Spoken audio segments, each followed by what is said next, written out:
Buenas tardes, amigas y amigos. En Etimolomagia, espacio donde hablamos brevemente toda la semana acerca del origen de palabras y expresiones procedentes del latín y del griego, trataremos hoy, desde el punto de vista estrictamente filológico, tres términos de nuestra rica lengua castellana, referidos todos ellos a conceptos especialmente vinculados al cristianismo, si bien se encuentran presentes asimismo en otras creencias o religiones. Comenzamos pues con el término infierno. Si nos ceñimos estrictamente a lo que nos dice el diccionario de la Real Academia Española, vemos para esta palabra dos significados. Por una parte, en la doctrina tradicional cristiana, sería el lugar donde los condenados sufren después de la muerte el castigo eterno. Por otro lado, en diversas mitologías y religiones no cristianas, haría referencia al lugar que habitan los espíritus de los muertos.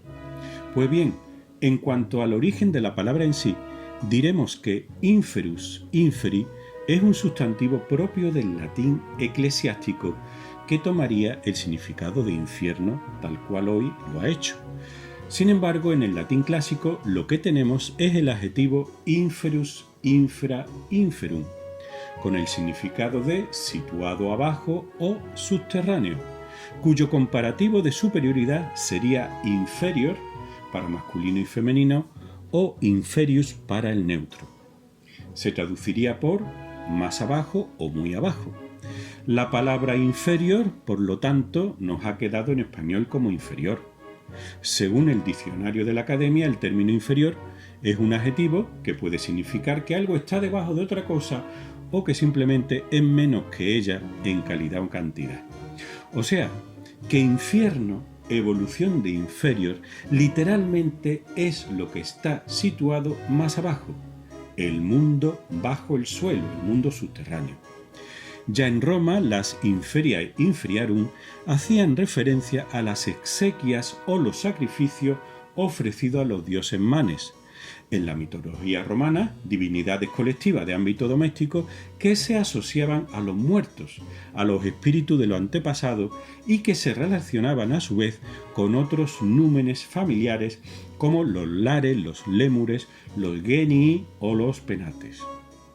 Por otro lado, un tema apasionante es el relacionado con el Hades, el mundo subterráneo donde iban a parar los muertos en el mundo clásico y donde se hallaban el barquero Caronte, el cancerbero, los campos elíseos o el tártaro.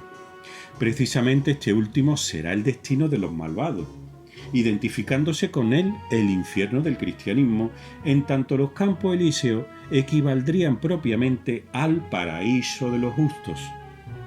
En segundo lugar tenemos el término purgatorio.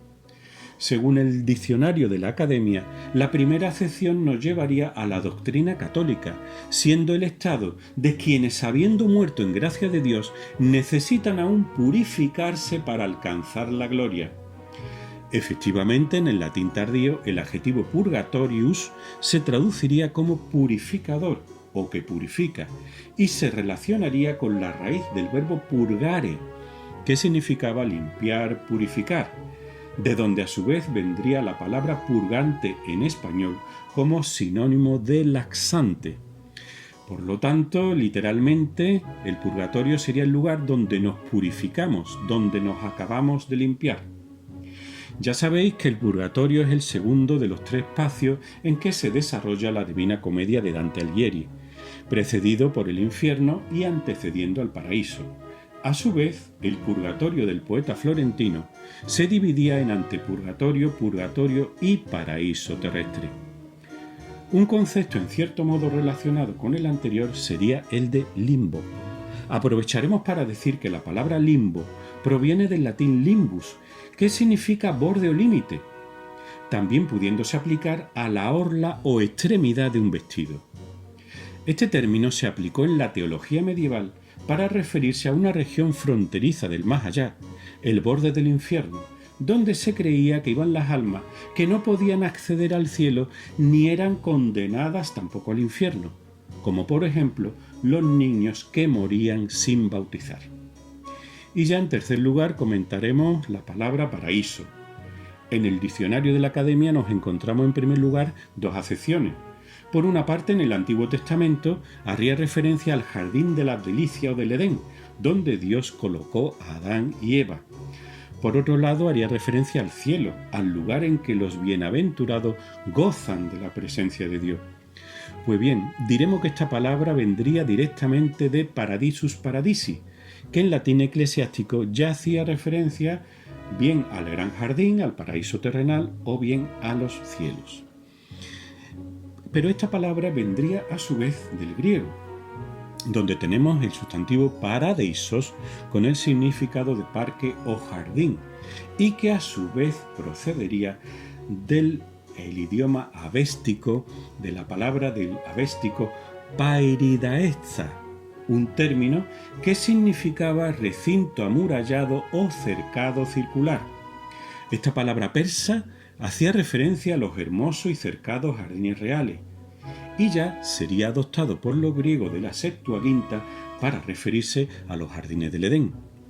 Por su parte, el historiador heleno Jenofonte, que vivió entre fines del siglo V y comienzo del IV a.C., aplicaría la palabra paradeisos a los opulentos jardines del palacio o basileia del rey o Basileus de Persia. Bueno, y hasta aquí hemos llegado, amigas y amigos. Os deseo una feliz semana. El próximo domingo volveremos a las andadas etimológicas.